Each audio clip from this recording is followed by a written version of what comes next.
Hello বন্ধুরা, মন সুন্দর ধারাবাহিকের অগ্রিম আপডেট নিয়ে চলে এসেছি আবারও তোমাদের মাঝে। বিস্তারিত জানতে চ্যানেলটি সাবস্ক্রাইব করে দেখতে থাকো। তো আজকের পর্বে দেখা যায় রুচিতার বাড়িতে আগুন লেগেছে, এটা শুনে নেহার যায়। আর এদিকে দেখা যায় পুনম আর ঋতু নেহারের বিয়ের কথা বলতে থাকে তিশার সাথে। তারপর পুনম বলে নেহা তো কিছু মতোই রাজি হচ্ছে না, সে রুচিতাকে এখনো বলতে পারেনি। তারপরে দেখা যায় হঠাৎ করে হাওয়া হতে থাকে। সেই মুহূর্তে তিশার হাতে গোলাপের ফুল ছিল, সেগুলো উড়ে যায়। তখন হাওয়া হতে দেখে ঋতু বলে আমি দরজাটা লাগিয়ে দিয়ে আসি। যখন দরজাটা লাগাতে যায় সেই মুহূর্তেই ঋতু অবাক হয়ে তাকিয়ে থাকে। এটা দেখে পুনম বলছে যে তোমার কি হয়েছে, দরজাটা লাগাও। তখন পুনম আস্তে আস্তে আসতে থাকে এবং পুনম এসে দেখে অবাক হয়ে তাকিয়ে থাকে। এক এক করে বাড়ির সকলেই আসতে থাকে। তখন তারা এসে দেখতে পায় নেহা রুচিতাকে নিয়ে এসেছে। এটা দেখে তো সবাই অবাক হয়ে তাকিয়ে থাকে, বিশেষ করে রুচিতাকে দেখে ঋতু ভয় পেয়ে যায়। তারপর নেহা রুচিতাকে নিয়ে ভিতরে চলে আসে এবং শুইয়ে দেয়। আর সবাই অবাক হয়ে তাকিয়ে থাকে আর জিজ্ঞেস করতে থাকে কি হয়েছে। তারপর সবকিছু বলে এবং বলার পর নেহা যখন রুচিতাকে শুয়ে উঠতে যাবে সেই মুহূর্তে নেহারের ব্রেসলেটের সাথে রুচিতার হাতের রুমালটা বেজে যায়। তারপর নেহার রুমালটা ছাড়িয়ে নেয় এবং সবাই জিজ্ঞেস করতে থাকে এই মেয়ে দুটো কে। তখন পুনম জবাব দেয় রুচিতার মেয়ে। তারপর যখন নরেশ বলতে থাকে যে এটা কি তাহলে আমাদের নেহারের মেয়ে, সেই মুহূর্তেই পুনম উঠে বলে যে না, রুচিতা আবার বিয়ে করেছে, সেই ঘরেরই মেয়ে। এটা শুনে সবাই তো অবাক হয়ে তাকিয়ে থাকে আর বিশ্বাস করতে চায় না যে রুচিতা বিয়ে করেছে।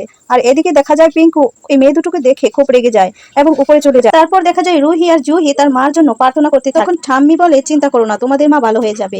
আর এদিকে রুচিতার দিদা সবকিছু শুনতে পেয়েও রুচিতার কথাতে কিছুই বলে না যে এটা নেহারেরই সন্তান। তারপর দেখা যায় ডক্টর চলে আসে এবং ডক্টর এসে প্রেসক্রিপশন লিখে দিয়ে যায় রুচিতাকে আর এগুলো এনে খাওয়াতে বলে।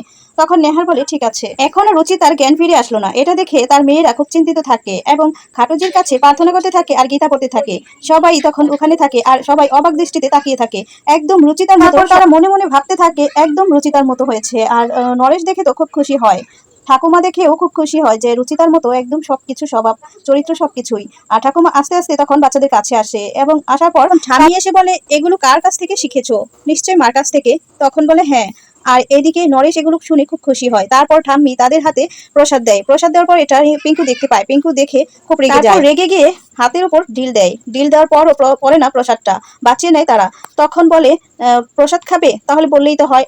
এটা বলার পর দেখা যায় অন্যদিকে রুচিতার দিদাও বলছে দিয়ে দাও প্রসাদটা, কিন্তু তারা দেয় না।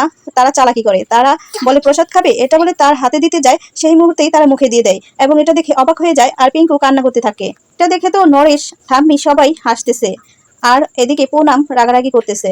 তখন নরেশ বলল পুনম, এরা তো বাচ্চা তাই না। তখন পুনম এটা বলে পিঙ্কুর কাছে যায়, পিঙ্কুকে জড়িয়ে ধরে আর বলে তোমাকে চকলেট কিনে দেবো, অনেক কথাই বলতে থাকে পিঙ্কুকে। এটা বলে পিঙ্কুকে ওখান থেকে নিয়ে যায়।